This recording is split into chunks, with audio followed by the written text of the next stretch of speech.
नमस्कार दोस्तों, आपके अपने प्यारे से चैनल ज्ञान विद गौरव में आपका स्वागत है। मैं आपका गौरव सर। आज आपको क्लास 12th का भौतिक विज्ञान के मोस्ट इम्पॉर्टेंट न्यूमेरिकल कराएंगे।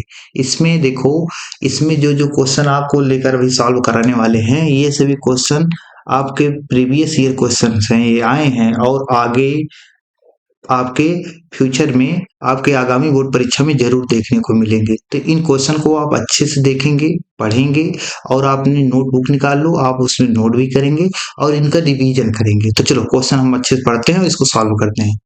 तो इसमें क्या बोला है कि वैद्युत द्विध्रुव तथा द्विध्रुव आघूर्ण को परिभाषित कीजिए। तो वैद्युत द्विध्रुव तथा द्विध्रुव आघूर्ण को परिभाषित करना है तो आपको पता होना चाहिए कैसे लिखोगे, वैद्युत द्विध्रुव किसे कहते हैं। तो बताओ जल्दी से। तो बोलोगे क्या, दो समान, क्या बोलोगे कि दो समान दो समान परंतु दो समान, ऐसे लिखो जब दो समान, ऐसे लिखो क्या, जब दो समान परंतु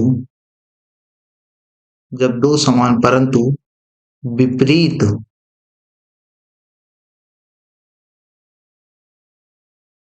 प्रकृति के आवेश, जब दो समान परंतु विपरीत प्रकृति के आवेश एक दूसरे से से अल्प दूरी पर स्थित हूं, एक दूसरे से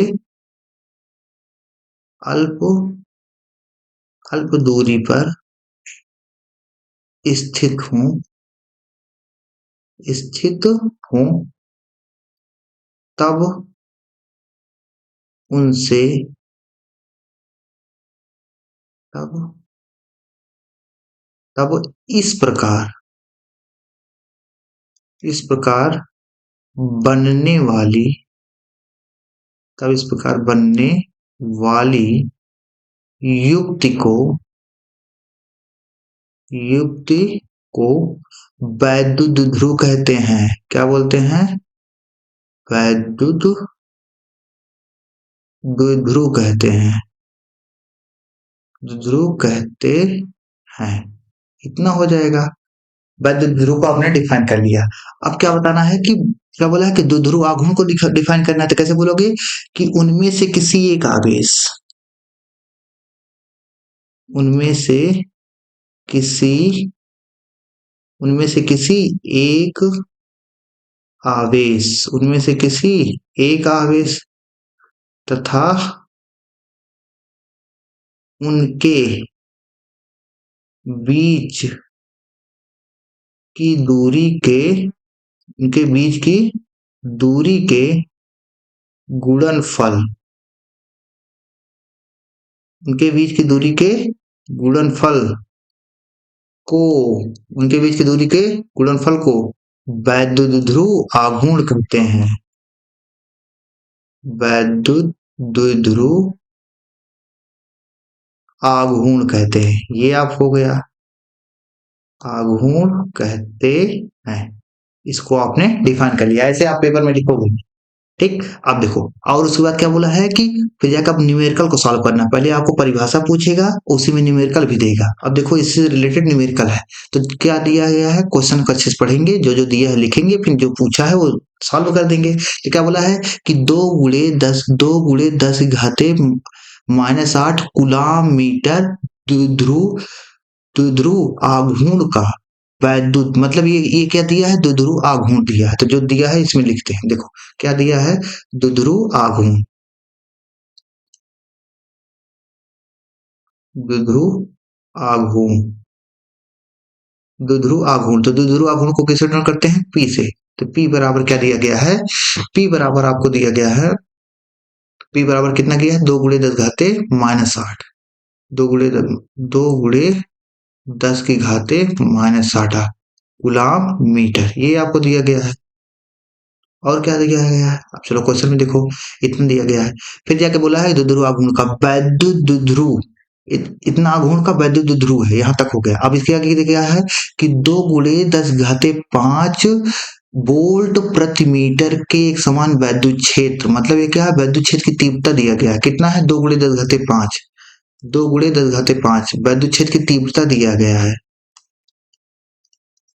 वैद्युत क्षेत्र की तीव्रता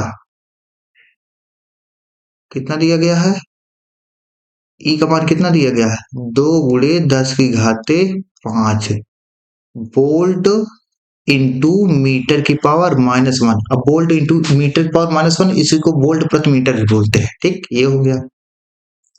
और देखो क्वेश्चन में क्या बोला है, क्वेश्चन में और बोला है कि एक समान वैद्युत क्षेत्र से 30 डिग्री के कोण पर झुका है। तो कितने डिग्री के कोण पर झुका है, 30 डिग्री। तो 30 डिग्री बना दो। तो थीटा का मान कितना दिया गया है आपको, 30 डिग्री दिया गया, 30 डिग्री दिया गया। ये हो गया। अब देखो, अब क्वेश्चन में चलो, फिर जाके क्या बोला है कि द्विध्रुव की स्थितिज ऊर्जा क्या निकालना है, द्विध्रुव की स्थितिज ऊर्जा निकालना है। तो स्थितिज ऊर्जा, तो स्थितिज ऊर्जा का फार्मूला जान लो क्या होता है। पहले क्या पूछा है कि द्विध्रुव की स्थितिज ऊर्जा, द्विध्रुव की स्थितिज ऊर्जा, द्विध्रुव की स्थितिज ऊर्जा, इसका फार्मूला होता है U इज इक्वल होता है माइनस पीई कॉस थीटा होता है। क्या होता है, U इक्वल होता है माइनस पीई कॉस थीटा होता है। तो लगा दो फार्मूला, U इक्वल क्या हो जाएगा, माइनस पी का मान कितना है, देखो ये पी का मान है, कितना है, 2 × 10⁻⁸ इंटू ई का मान कितना है, 2 × 10⁻5, 2 × 10⁻5 ये दिया गया है, इंटू कॉस, कॉस कॉस 30, क्या है, कॉस 30, ये हो जाएगा। चलो सॉल्व करो, दो दो का मल्टीप्लाई करोगे कितना हो जाएगा, 4 हो जाएगा, गुड़े माइनस लगा दो सामने, 10⁻−8 का सॉल्व करोगे, -8 और +5 कितना हो जाएगा, 10⁻−8 इंटू 10⁻5 -3 हो जाएगा, इंटू cos 30, cos 30 का मान हमेशा याद रख लो, cos 30 का मान क्या होता है, √3/2 होता है। cos 30 का मान कितना होता है, √3/2 होता है। अब देखो 2 से ये कट जाएगा, तो कितना हो जाएगा, ये इसको 2 से काटोगे तो कितना हो जाएगा, -2 दूनी 4 तो 2 हो जाएगा, गुड़े 2 × 10⁻³ तो इसको और अच्छे से लिखो, क्या हो जाएगा, ये हो जाएगा 2√3 गुड़े 10⁻³ आ गया।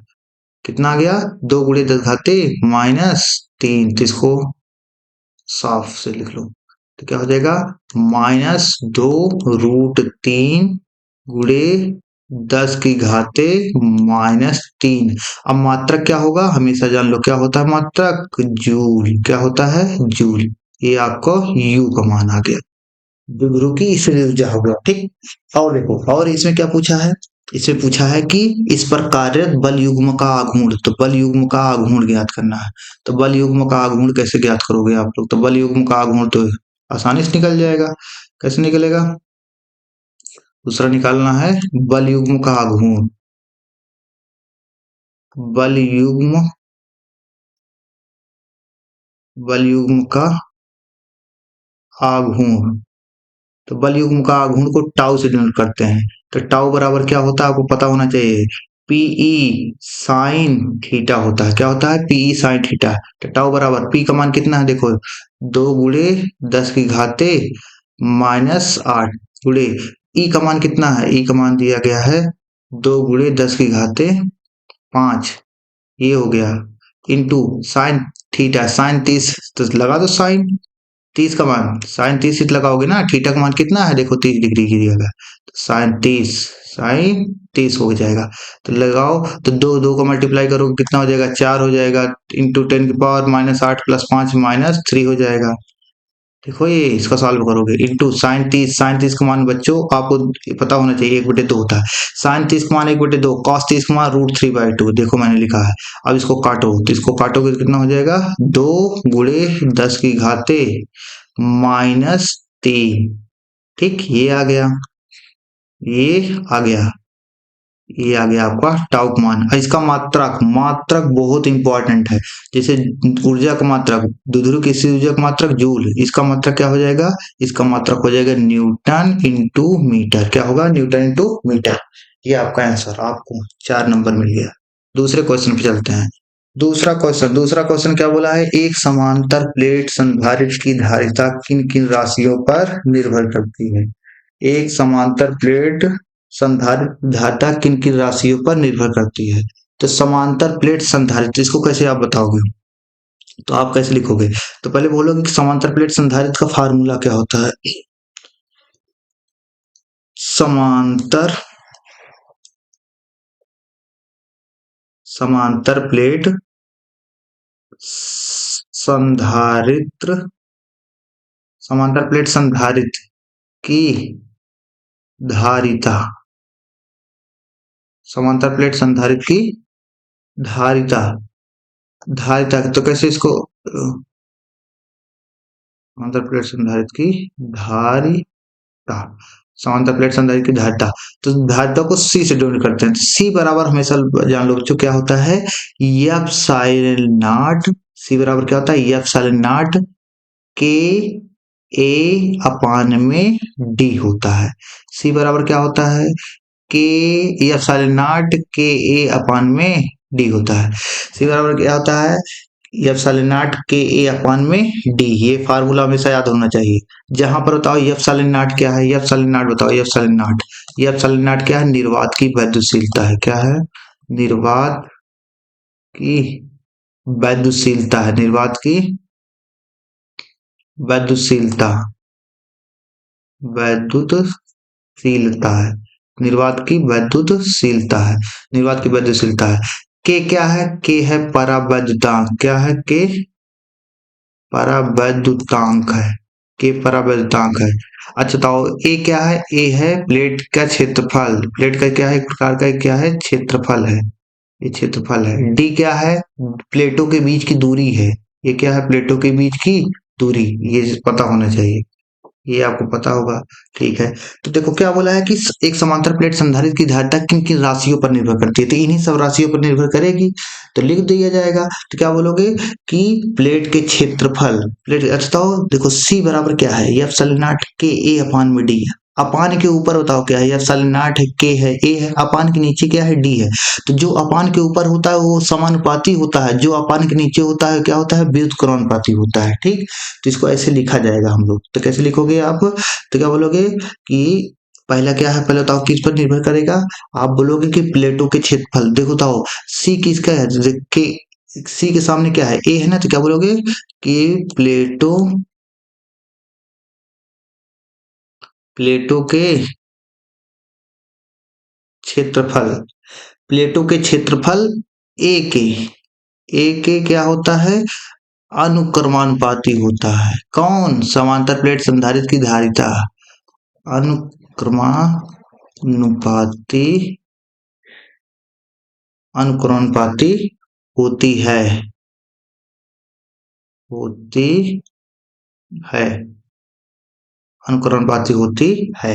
अर्थात क्या बोलोगे? अर्थात क्या लिखोगे? सी समानुपाती क्या हो जाएगा? ए। क्या हो जाएगा? ए हो जाएगा। ये हो गया आपका। ठीक, ये आपका हो गया। और दूसरी बात क्या है? दूसरी बात ये है कि बताओ दूसरा क्या लिखोगे? दूसरा लिखोगे कि प्लेटों के बीच रखे माध्यम के परावैद्युतांक, प्लेटों के बीच रखे माध्यम के परावैद्युतांक के जो है के भी समानुपाती होगा ना, के भी समानुपाती होगा। तो क्या बोलोगे? प्लेटों प्लेटों के बीच रखे माध्यम के परावैद्युतांक, परावैद्युतांक के अनुक्रमानुपाती होते हैं। अनुक्रमानुपाती अनुक्रमानुपाती होती है, होती है। ये हो जाएगा। ठीक। अर्थात क्या लिखोगे, अर्थात सी समानुपाती क्या हो जाएगा, के हो जाएगा। ये हो गया आपका। और बताओ क्या होगा, और आप बोलोगे कि ये प्लेटों के बीच की दूरी के क्या है, देखो अपान में है, इसमें अपान में तो व्युत्क्रमानुपाती हो जाएगा। तीसरा क्या लिख दोगे, ये क्या लिख दोगे कि प्लेटों के प्लेटों के बीच की दूरी के व्युत्क्रमानुपाती होती है।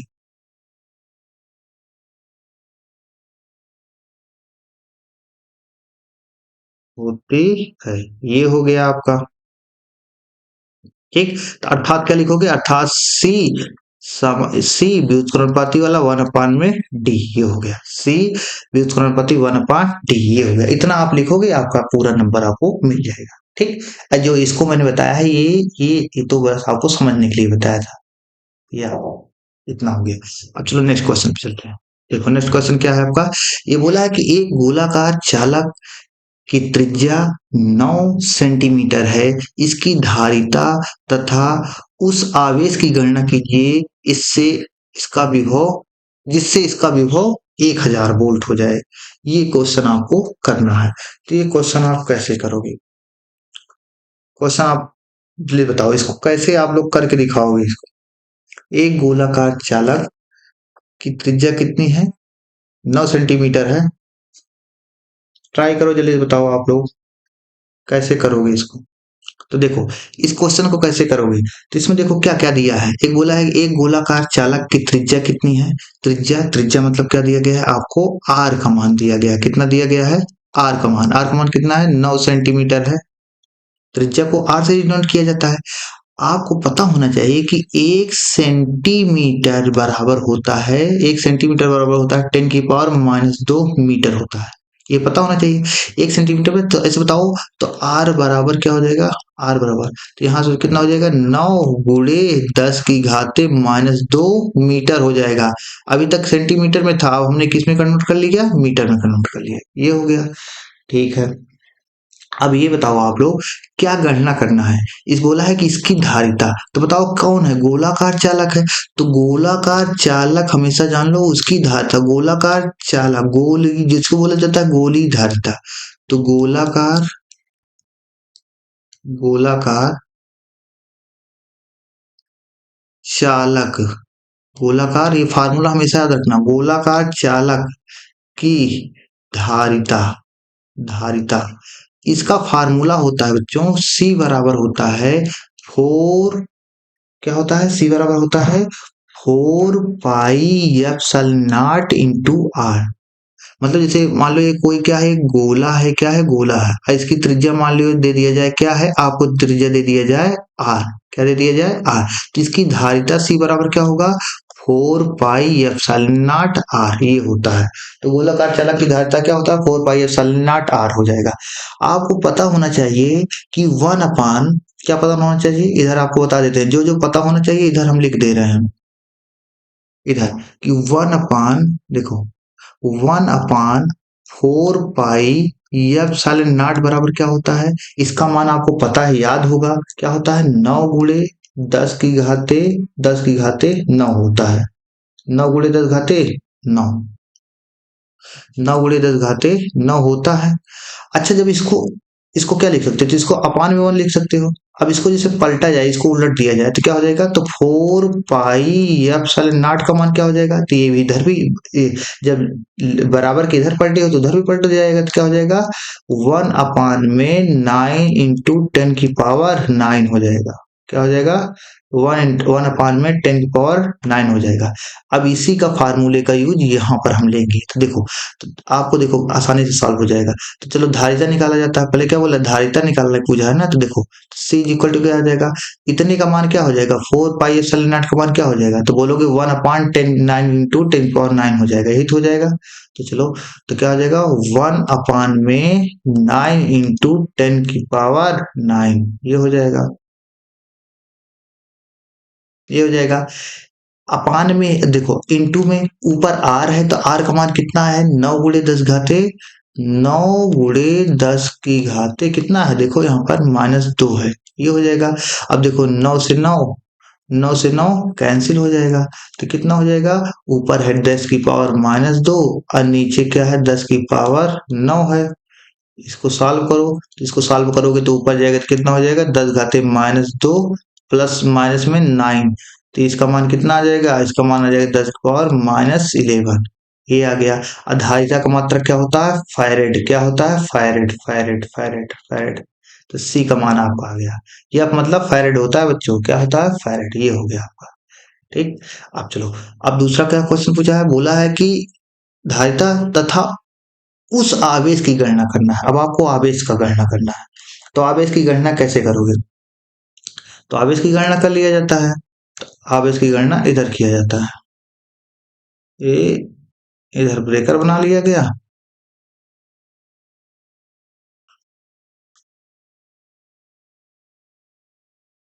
इसको लिख लिए होगे तो इसको हम इरेज कर दे रहे हैं, इससे कोई मतलब नहीं, तो बाहर की बात थी। अब देखो आवेश की गणना करते हैं, तो आवेश की गणना, तो देखो आपको क्या दिया गया है, जिससे इसका विभव कितना हो जाए इतना, तो मतलब विभव v का मान आपको दिया है, v का मान कितना है, v का मान दिया है 1000 वोल्ट, इतना दिया गया है, v का मान दिया गया है। और देखो 80 का मान आपने क्या निकाला, c का मान निकाला, c का मान निकाला 10 की पावर -11 फैरेड, ये हो गया, इतना हो गया। अब यहां से आप आसानी से, यहां से आप आसानी से क्या निकाल सकते हो, v निकाल क्यों निकाल सकते हो, क्या निकाल सकते हो, क्यों निकाल सकते हो।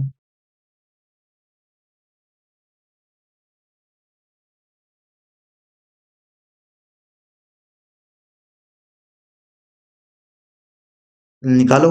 तो क्यू बराबर क्या होता है, क्यू बराबर होता है, क्यू बराबर डायरेक्ट रखना है, क्यू बराबर क्या होता है, सी इंटू वी होता है। सी का मान कितना है, 10 की पावर -11 होता है, दिया गया है। अब वी का मान कितना है, 10 की घाते 1000 दिया गया है, 1000 को लिखा जा सकता है 10 की घाते 3। और इसको सॉल्व करो, तो इसको जब सॉल्व करोगे आप लोग तो कितना हो जाएगा, ये हो जाएगा बच्चों, 11 में से 3 जाएगा तो 10 की घाते -8 हो जाएगा, कितना हो जाएगा, 10 घाते -8 गुलाम, कितना हो जाएगा, गुलाम। ये आपका आंसर आ गया।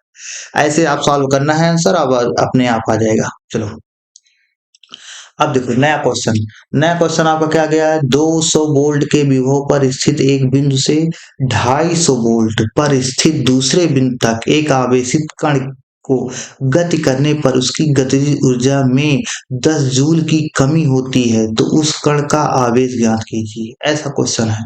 अब एक क्वेश्चन आपके आया है बोर्ड परीक्षा में, तो कैसे करोगे, तो देखो क्या बोला है, कहाँ से बोला है, 200 वोल्ट के विभव पर स्थित एक बिंदु से 250 वोल्ट पर स्थित दूसरे बिंदु तक एक आवेशित कण को गति कराने में।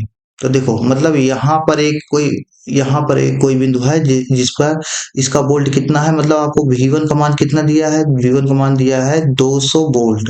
और कोई एक दूसरा विभव है V2 का मान कितना दिया गया है आपको, 250 वोल्ट इतना दिया गया है। अच्छा, तो जब विभव है तो विभवांतर निकाल सकते हो, तो विभवांतर कितना हो जाएगा, विभवांतर हो जाएगा आपका, विभवांतर विभवांतर मतलब डेल वी, तो डेल वी का मान क्या हो जाएगा, V2 माइनस V1 हो जाएगा। यहाँ से माइनस करो तो कितना है, 250 माइनस 200, तो इसको सॉल्व करोगे कितना आ जाएगा, 50 वोल्ट आ जाएगा। ये क्या आ गया, डेल वी आ गया। ठीक, ये हो गया। गति कराने पर क्या बोला है, दूसरे बिंदु तक आवेशित कण को गति कराने करने पर उसकी गतिज ऊर्जा में 10 जूल की कमी होती है। तो देखो, गतिज ऊर्जा में कमी, ये फार्मूला याद रखना, कॉन्सेप्ट क्या, गतिज ऊर्जा में गतिज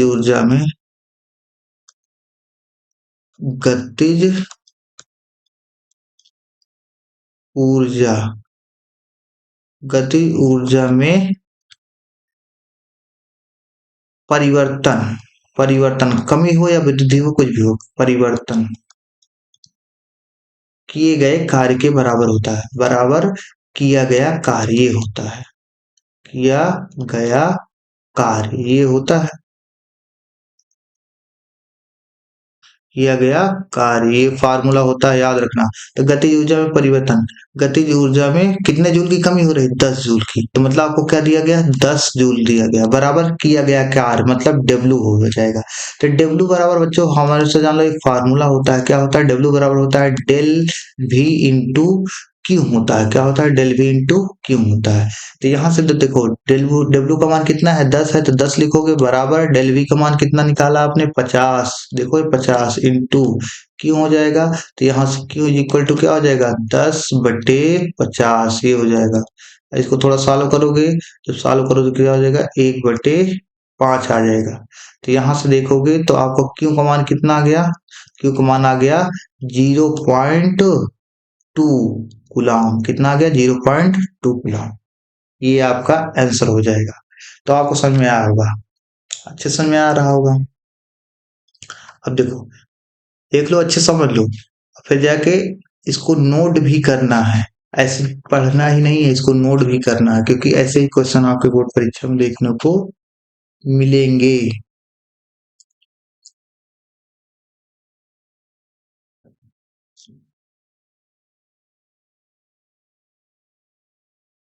अब नेक्स्ट क्वेश्चन पे चलते हैं हम लोग, तो नेक्स्ट क्वेश्चन पे चलो। नेक्स्ट क्वेश्चन पे ये आ गए, तो इसमें क्या बोला है कि 2 वोल्ट के स्रोत से 10 माइक्रोफैराड धारिता का संधारित्र आवेशित किया जाता है। तो स्रोत से प्राप्त ऊर्जा पहला क्वेश्चन है, दूसरा क्वेश्चन है संधारित्र में संचित ऊर्जा, ऐसे निकाल।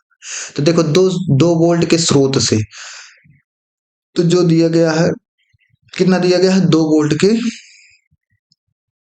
स्रोत से, तो मतलब आपको क्या दिया गया है, विभवांतर कितना दिया गया है, विभवांतर, विभवांतर, विभवांतर आपको दिया गया है V इक्वल टू कितना दिया गया है, 2 वोल्ट,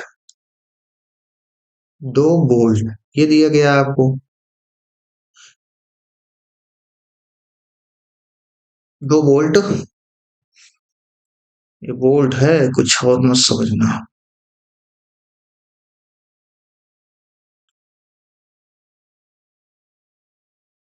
2 वोल्ट है, ठीक, 2 वोल्ट के स्रोत से, बताओ, स्रोत से 10 माइक्रोफैराड धारिता का मतलब C का मान कितना दिया गया है, 10 माइक्रोफैरेड। अब तुरंत आपको पता होना चाहिए कि 1 माइक्रोफैरेड इज इक्वल टू कितना होता है, 10⁻⁶ फैरेड होता है। 1 माइक्रोफैरेड में कितने फैरेड होते हैं, 10⁻⁶। मैंने लिख दिया, ये आपको याद हो जाना चाहिए, कितना होता है, 1 माइक्रोफैरेड 10⁻⁶ फैरेड होता है, ठीक, ये हो जाएगा।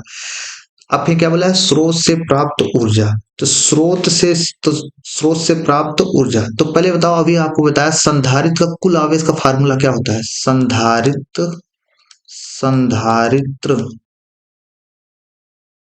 संधारित्र का कुल आवेश, संधारित्र का कुल आवेश का फार्मूला होता है, क्यों बराबर होता है बच्चों, क्या होता है, क्यू बराबर होता है C इंटू वी होता है, क्या होता है, क्यू बराबर क्या होता है, C इंटू वी होता है। तो देखो, अब आसानी से अब निकल जाएगा। तो क्या बोला है, स्रोत से प्राप्त ऊर्जा, स्रोत से प्राप्त ऊर्जा का फार्मूला याद रखना, क्या होता है, स्रोत स्रोत स्रोत से प्राप्त ऊर्जा, स्रोत से प्राप्त ऊर्जा, स्रोत से प्राप्त ऊर्जा होता है U, मान लो U डैश बराबर फार्मूला होता है, क्या होता है, U डैश बराबर होता है क्यू इंटू वी होता है। तो यहाँ से यू डैश बराबर क्या हो जाएगा, यू डैश बराबर हो जाएगा, क्यू का मान रखो, क्यू का मान कितना है, सी इंटू वी हो जाएगा। देखो यहाँ से, ये देखो क्यू का मान फार्मूला, क्यू इंटू सी, तो यहाँ तो सी इंटू वी हो जाएगा, पहले से वी है तो 2 बार वी हो जाएगा, तो सी इंटू वी स्क्वायर हो जाएगा। तो यू डैश का मान क्या हो जाएगा, सी इंटू वी स्क्वायर। अब सब मान दिया है, आप रख दो, आंसर मिल जाएगा। सी का मान कितना है, 10 माइक्रोफैरेड, तो 10 माइक्रोफैरेड। अच्छा बताओ, जब 1 माइक्रोफैरेड में 10⁻⁶, तो 10 माइक्रोफैरेड में कितना हो जाएगा, 10 माइक्रोफैरेड में कितने फैरेड होगा, तो देखो बोलोगे 10 × 10⁻⁶ हो जाएंगे, इसको सॉल्व करो तो कितना हो जाएगा, 10⁻⁵ फैरेड हो जाएगा। तो 10 माइक्रोफैरेड में कितने, 10⁻⁵ फैरेड, ये याद रखना। तो इस ऐसे हो जाएगा, तो 10⁻⁵ इंटू 10 के पावर, यहाँ पर v का मान कितना है, 2 है, तो 2 का स्क्वायर करना पड़ेगा, 2 का स्क्वायर करना पड़ेगा। तो इसको सॉल्व करोगे, तो यहाँ पर सॉल्व करते हैं, यहाँ पर सॉल्व करोगे तो देखो, जब यहाँ पर सॉल्व करोगे तो ये कितना आ जाएगा, यू, ये आपको तो बता दिया। अब देखो यहाँ पर यू डैश बराबर क्या हो जाएगा, दो दो का स्क्वायर चार, चार गुणे 10 घाते -5 जूल आ जाएगा।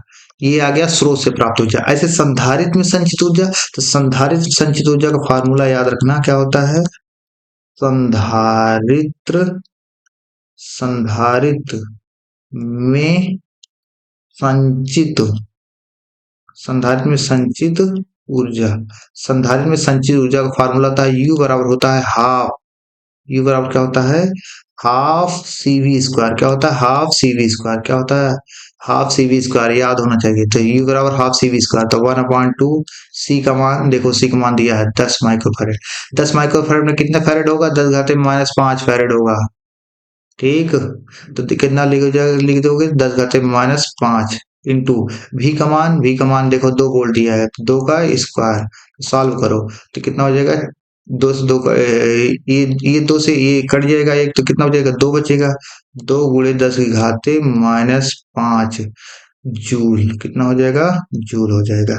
ये आपका आंसर आ गया। दोनों आपको समझ में आया, ऐसे क्वेश्चन को करना है। चलो अब नेक्स्ट क्वेश्चन चलते हैं। अब देखो ये नया क्वेश्चन आ गया। इसमें क्या बोला है कि एक समांतर प्लेट संधारित्र की प्लेट का व्यास। अब देखो समांतर प्लेट संधारित्र, अभी मैंने आपको बताया था समांतर प्लेट जैसे संधारित्र, जैसे मान लो इस समांतर प्लेट संधारित्र में 2 प्लेट होती हैं। क्या होती हैं, 2 प्लेट। एक पर धन आवेश होता है, एक पर क्या होता है, धन आवेश होता है। एक पर धन आवेश होता है, एक पर क्या होता है, ऋण आवेश होता है। क्या होता है, एक पर ऋण आवेश होता है। जिस पर धन आवेश है उसको मान लो, दोनों पर बराबर आवेश होता है, दोनों पर बराबर आवेश, आवेश की मात्रा बराबर होती है लेकिन प्रकृति अलग अलग होती है। ठीक है, इनके बीच की दूरी क्या होती है, जैसे मान लो बीच की दूरी स्मॉल डी दिया गया हो, क्या स्मॉल डी दिया गया हो। इन प्लेटों, ये जो प्लेट है ना, इन प्लेट, ये जो प्लेट है, ये प्लेट, इस प्लेट का मान लो क्षेत्रफल क्या है, इस प्लेट का क्षेत्रफल मान लिया जाए, क्या दिया जाए, ए दे दिया जाए। क्या है, ए। प्लेट का क्षेत्रफल क्या हो, जैसे मान लो ए है तो इसका भी मान लो क्षेत्रफल ए हो। तब जान लो इनकी धारिता का फार्मूला क्या होता है, एप्सिलॉन नॉट के, इनके बीच का परावृत्तांक रखा हो, एप्सिलॉन नॉट के ए अपान में डी होता है। ये पता होना चाहिए फार्मूला, ये फार्मूला पता होना चाहिए। इन्हीं फार्मूला की यूज अभी हम क्वेश्चन में करने वाले हैं। तो चलो इसको इरेज करते हैं, इसका कोई मतलब नहीं है। अभी क्वेश्चन में आपको बताते हैं कैसे सॉल्व करना है। देखो इसमें क्या बोला, एक समांतर प्लेट संधारित्र, एक समांतर प्लेट संधारित्र का व्यास कितना है, 6 सेंटीमीटर, ये आपको दिया गया है। ठीक, और क्या बोला गया है, उसमें, और उसमें परावैद्युत के रूप में वाय भरी हुई है। क्या भरा हुआ है, वाय भरा हुआ है। ठीक, वाय भरा हुआ है। यदि इस संधारित्र की धारिता 200 सेंटीमीटर व्यास वाले गोले के समान हो तो इसकी प्लेटों के बीच की दूरी ज्ञात करना है। ऐसे क्वेश्चन है। तो देखो, तो क्या बोला है, तो क्या जो ज्ञात करना है वो देखो, प्लेटों के बीच की दूरी, मतलब समांतर प्लेट संधारित्र की प्लेटों के बीच की दूरी ज्ञात करना है, स्मॉल डी का मान ज्ञात करना है। तो कैसे लिखोगे, सॉल्व करो कि माना समांतर प्लेट संधारित्र, माना समांतर प्लेट संधारित्र की प्लेटों के बीच की दूरी, प्लेटों के बीच की दूरी, प्लेटों के बीच की दूरी क्या है, स्मॉल डी है। ठीक, स्मॉल डी है, स्मॉल डी है। अब देखो स्मॉल डी है, तो देखो प्लेटों का क्षेत्रफल, तो अभी बताओ इसमें क्या बोला है, एक समांतर प्लेट संधारित्र की प्लेटों का व्यास, प्लेटों का व्यास, जैसे अभी मैंने बताया कि जैसे समांतर प्लेट संधारित्र, जैसे ये क्या है, ये आपका ये समांतर प्लेट संधारित्र एक प्लेट हो गया, ये क्या हो गया, एक प्लेट हो गया। ऐसे एक प्लेट और होती है, 2 प्लेट होती है, क्योंकि समांतर दो प्लेट है तभी समांतर प्लेट संधारित्र बनेगा। तो दो प्लेट होता है, तो दो प्लेट, ये पहला प्लेट हो गया, दूसरा प्लेट हो गया। तो इस प्लेट का क्षेत्रफल होता है ए। आज इसे क्षेत्रफल दे दिया जाए ए, क्या होता है ए, दोनों का समान क्षेत्रफल होता है ए। तो प्लेटों का क्षेत्रफल का फार्मूला भी होता है, क्या होता है फार्मूला। तो क्षेत्रफल का फार्मूला, क्षेत्रफल ए का फार्मूला क्या होता है बच्चों, पाई आर स्क्वायर होता है। क्या होता है, पाई आर स्क्वायर होता है। आर क्या होता है, आर होता है त्रिज्या। क्या होती है, त्रिज्या। तो देखो जो जो दिया है इसे लिखेंगे। तो प्लेट, समांतर प्लेट संधारित्र की प्लेट का व्यास कितना है बताओ। प्लेट का व्यास है 6 सेंटीमीटर। कितना सेंटीमीटर है, 6 सेंटीमीटर है, 6 सेंटीमीटर। अच्छा तो जब व्यास 6 सेंटीमीटर है तो त्रिज्या कैसे निकालोगे। तो त्रिज्या निकालने के लिए सिंपल है, सिंपल आर बराबर क्या होता है, आर बराबर होता है व्यास बटे दो। तो सिंपल है, तो व्यास 6 है, छः छः का आधा कर दो।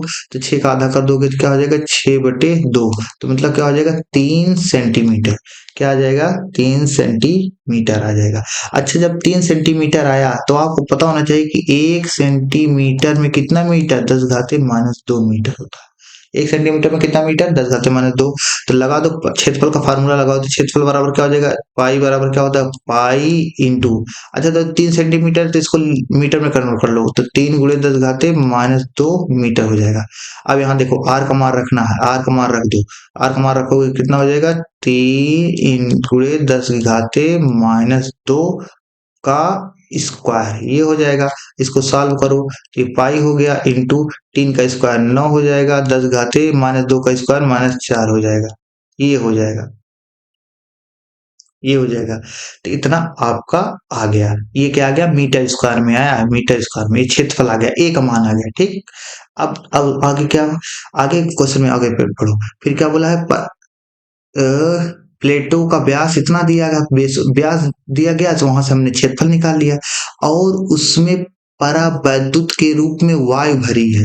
तो जब परावैद्युत के रूप में वायु भरी होती है तो वायु का परावैद्युतांक के का मान 1 होता है। क्या होता है, परावैद्युतांक का मान कितना होता है बच्चों, 1 होता है, 1। तो परावैद्युतांक 1, तो यहाँ से आप क्या बताते हो कि मतलब वायु के लिए, तो यहाँ पे लिख लोगे कि वायु के लिए, वायु के लिए के बराबर 1 होगा। क्या होगा, के का मान क्या होगा, 1 होगा। वायु के लिए के का मान क्या होगा, 1 होगा, क्योंकि वायु के लिए परावैद्युतांक क्या होता है, 1 होगा। ठीक है, ये भी हो गया। और आगे क्या बोला है, तो यदि संधारित्र की धारिता, अच्छा तो धारिता भी दिया गया, तो सी का मान कितना दिया गया, सी का मान 2। ओहो, यहाँ पे देखो, यदि संधारित्र की धारिता 200 सेंटीमीटर व्यास वाले गोले के समान हो, मतलब ये संधारित्र है, इसकी धारिता क्या दिया गया है, 200 सेंटीमीटर व्यास वाले गोले, मतलब यहाँ पर दो तुलना किया जा रहा है। तो कैसे बोलोगे, तो यहाँ से देखो ऐसे सॉल्व करोगे इसको। यहाँ पर ऐसे लिखोगे आप लोग, क्या लिखोगे कि समांतर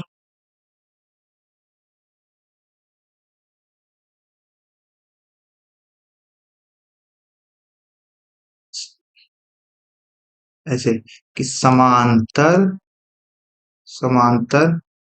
प्लेट समांतर प्लेट संधारित्र की धारिता,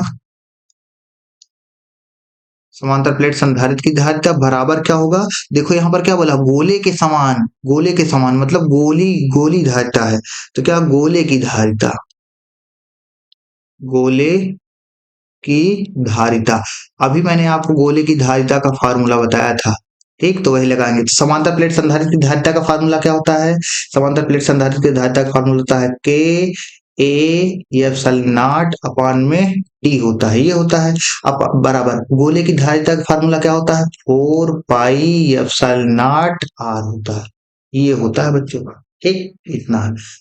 अब देखो फार्मूला, अब पूरा वैल्यू रखना है बस। बताओ के का मान कितना है, 1 है, 1 रखोगे इंटू ए का मान कितना है, ए का मान देखो इतना आया है, इतना इतना, तो लिखो पाई पाई इंटू 9 × 10⁻³ कितना रख दोगे, -4, ये रख दोगे, ठीक है। अब देखो ये एप्सिलॉन नॉट का मान नहीं रखना है, डायरेक्ट ऐसे इंटू लगा के ये एप्सिलॉन नॉट ऐसे रख दो। अपान में क्या हो जाएगा, डी, ये हो जाएगा is equal to 4 pi epsilon naught. अब देखो आर का मान दिया गया है यहाँ पर, देखो 200 सेंटीमीटर व्यास वाले गोले के समान। तो मतलब ये आर का मान दिया गया है, तो व्यास है तो यहाँ से आर का मान कितना निकलेगा। तो आर का मान कैसे निकालोगे, तो आर का मान मतलब व्यास है तो इसको 2 से भाग कर दोगे तो कितना हो जाएगा, 100 सेंटीमीटर हो जाएगा। यहाँ से देखो ये इसका भाग करोगे 2 से तो कितना हो जाएगा, 100 सेंटीमीटर। तो लिख दे 100 सेंटीमीटर। 100 सेंटीमीटर में कितने मीटर, यहाँ पर बता दे रहे हैं 100 सेंटीमीटर। 100 सेंटीमीटर में 1 मीटर होता है, ठीक। तो आर का मान क्या हो जाएगा, 1 हो जाएगा, ये हो जाएगा। अब देखो कट जाएगा सब, तो काटो इसको, तो कैसे हो जाएगा, यहाँ पर आप बोलोगे कट जाएगा तो ये पाई कट गया। और देखो ये एप्सिलॉन नॉट से ये एप्सिलॉन नॉट कट गया, ठीक। अब देखो, अब ये जो यहाँ पर अब इसको आगे सॉल्व करते हैं, नेक्स्ट स्लाइड में सॉल्व करते हैं। देखो इसको सॉल्व करोगे तो क्या हो जाएगा, 9 गुणे, यहाँ पर देखो क्या अपना 9 बचा है, गुणे 10 घाते -4, 10 घाते -4, और क्या बचा, कुछ नहीं बचा, अपान में डी, अपान में डी, ये है इज इक्वल टू क्या है, 4, क्या है, 4, 4 ही है बस, 4 क्या है, 4। अब इसको तो देखो, अब ये डी इधर जाएगा तो 4 अपान में हो जाएगा, तो डी इज इक्वल टू क्या हो जाएगा, 9/4 इंटू 10⁻⁻4, ये हो जाएगा। डी इज इक्वल टू क्या हो जाएगा, 9/4, तो इसको 4 से डिवाइड करोगे, 4 दूनी 8, फिर 4 एक नम 4, कितना हो जाएगा, 4 दूनी 8, फिर क्या हो जाएगा, 8 पे जाके दशमलव में जाएगा तो इसको हो जाएगा, तो कैसे सॉल्व करोगे, 4 दूनी 8, तो एक बचेगा, फिर 4 दूनी 8, 4 पंचे 20, पूरे 10 घाते -4, ये क्या आ गया, आपका आ गया मीटर में, कितना आ गया, मीटर में। तो ये आ गया प्लेटों के बीच की दूरी, ये ऐसे सॉल्व करना है, देख लो क्वेश्चन, ठीक। आगे चलते हैं, क्या बोला है, किसी चालक की धारिता में वृद्धि कैसे की जा सकती है, ये बताना है आपको, किसी चालक की धारिता में वृद्धि कैसे की जा सकती है। एक और बताओ कि एक समांतर पट्ट वायु संधारित्र के प्लेटों की त्रिज्या 3 × 10 घाते -2 मीटर तथा धारिता 1 मीटर त्रिज्या वाले आवेशित गोले की धारिता के बराबर है। संधारित्र के प्लेटों के बीच की दूरी ज्ञात कीजिए, ये ज्ञात करना है। तो कैसे क्या करोगे आप लोग,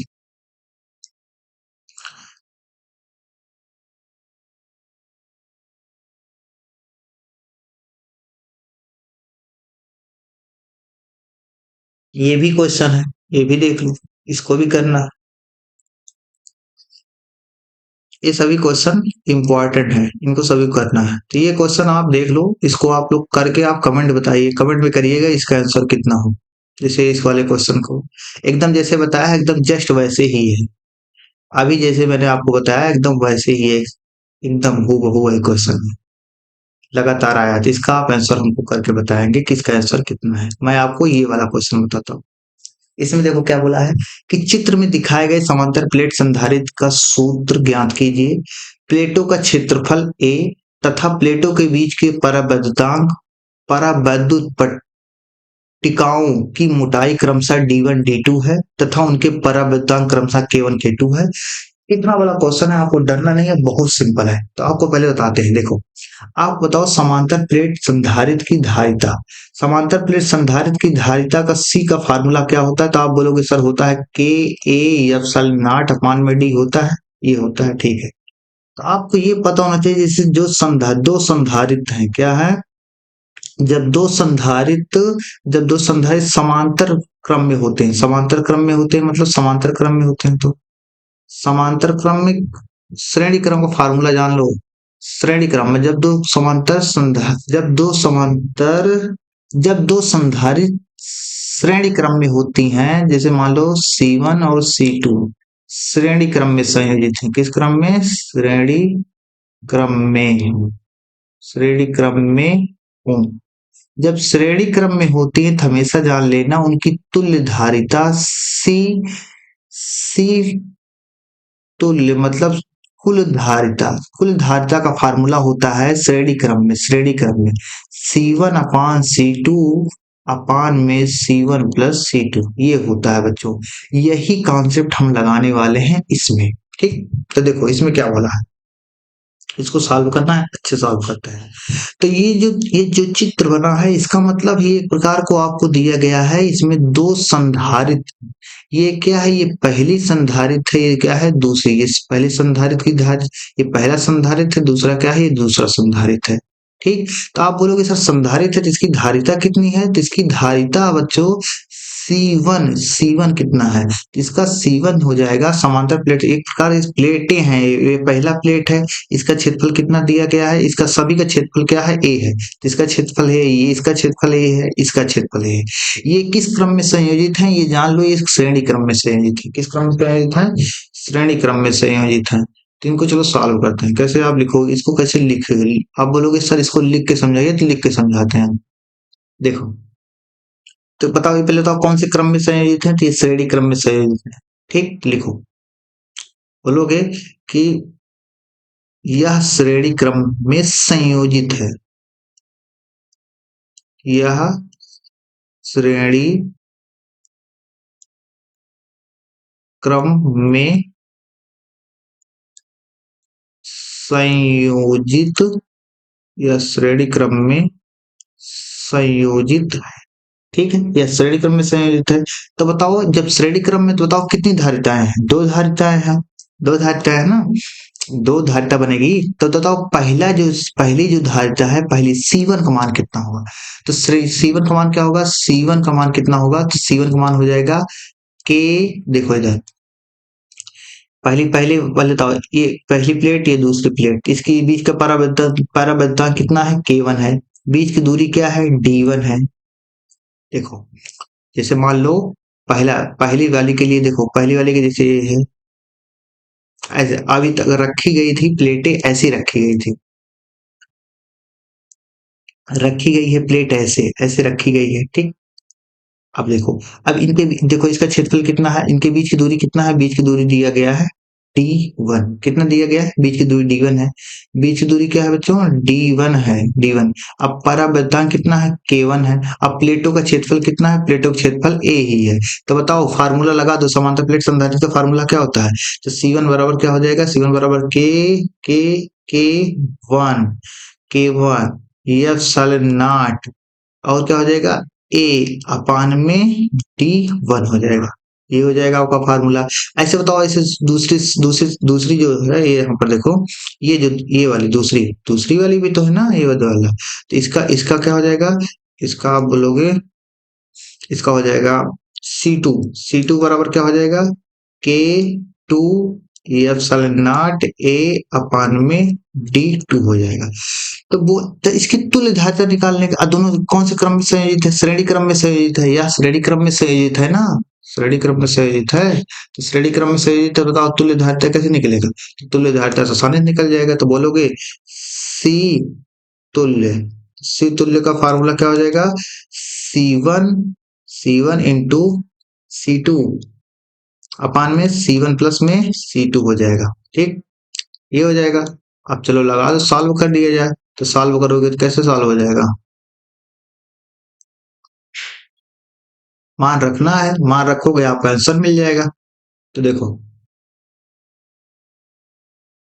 सी तुल्य इज इक्वल टू क्या हो जाएगा, C1 का मान रखो, C1 का मान देखो ये दिया गया है, सब आपको आंसर दिया, वैल्यू सब दिया गया है। तो C1 का मान क्या है, निकाले K1 एप्सिलॉन नॉट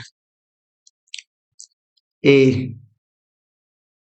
वन में D1 हो जाएगा, ये हो जाएगा, इनटू C2 का मान क्या है, K2 एप्सिलॉन नॉट A अपान में D2 हो जाएगा। अपान में पूरे का अपान करो, डरना नहीं है। देखो मैं सॉल्व कर रहा हूँ, आपको समझा भी रहा हूँ। तो देखो अब फिर जाके देखो C1 का मान रख दो, तो क्या हो जाएगा, K1 ये एप्सिलॉन नॉट ए अपान में D1 हो जाएगा। ऐसे प्लस में इसका क्या हो जाएगा K2 ये एप्सिलॉन नॉट ए अपान में D2 हो जाएगा। ठीक, इसको थोड़ा बीच में लिख लो इसको, तो क्या हो जाएगा सी तुल्य, ये फार्मूला। अब देखो यहाँ पर इसको कैसे सॉल्व करोगे आप लोग, तो सॉल्व करना है तो कैसे करोगे, तो देखो इसका एलसीएम लेंगे। क्या करेंगे, एलसीएम लेंगे। तो इसको सॉल्व करो, थोड़ा मैथ लगेगा इसमें। देखो तो सॉल्व करते हैं, तो ये हो जाएगा ये एप्सिलॉन नॉट ए। देखो अब यहाँ पर इसका क्या हो जाएगा, ये डायरेक्ट मल्टीप्लाई हो जाएगा, तो ये हो जाएगा इनटू में K2 एप्सिलॉन नॉट ए हो जाएगा, अपान में D1 D2 हो जाएगा। क्या हो जाएगा D1 D2 हो जाएगा, पूरे का अपान पूरे का। तो यहाँ पे एलसीएम लोगे तो 3 मल्टीप्लाई होगा, तो क्या हो जाएगा K1 epsilon not a into D2 हो जाएगा, प्लस में इधर इधर हो जाएगा, तो K2 epsilon not a into D1 हो जाएगा, अपान में पूरे का क्या हो जाएगा D1 इंटू D2 हो जाएगा। तो ये से ये कट जाएगा। अब देखो यहाँ पर भी ए है, यहाँ पर भी ए है, यहाँ पर ए कॉमन कर लो, ए एप्सिलॉन नॉट कट जाएगा। तो देखो यहाँ पर एप्सिलॉन नॉट, यहाँ पर भी एप्सिलॉन नॉट, एक तो कट जाएगा एप्सिलॉन नॉट, तो क्या हो जाएगा K1 ए, एक एप्सिलॉन नॉट कटेगा, K1 K2 ऐसे लिखो, K1 K2 एप्सिलॉन नॉट, ये हो गया। एक ए भी कटेगा, ये हो जाएगा अपान में क्या हो जाएगा, यहाँ पर क्या है, देखो क्या बचेगा K1 D2 K1 D2 plus में K2 D1, ये आपका आ गया तुल्य धारिता। ऐसे भी क्वेश्चन अगर बन जाएंगे तो आप करना जानते रहोगे तभी तो कर पाओगे, ये आपका आंसर हो गया। ठीक, इतने क्वेश्चन मैंने आपको कराया, आप इनको क्वेश्चन को अच्छे से नोट करेंगे और इसको रिवीजन करेंगे। कई बार रिवीजन करोगे तो आपके पेपर में आएगा, तो आप आसानी से कर सकोगे। और जो मैंने अभी आपको क्वेश्चन ये बताया है, इस क्वेश्चन ये वाला क्वेश्चन, इसका आंसर आप बताएंगे, इसका आंसर आप बताएंगे, कमेंट में जरूर बताइएगा इसका आंसर कितना आ रहा है। ठीक, अच्छा लगा हो तो वीडियो लाइक कीजिएगा और चैनल को जरूर करके सब्सक्राइब कर लीजिएगा। धन्यवाद।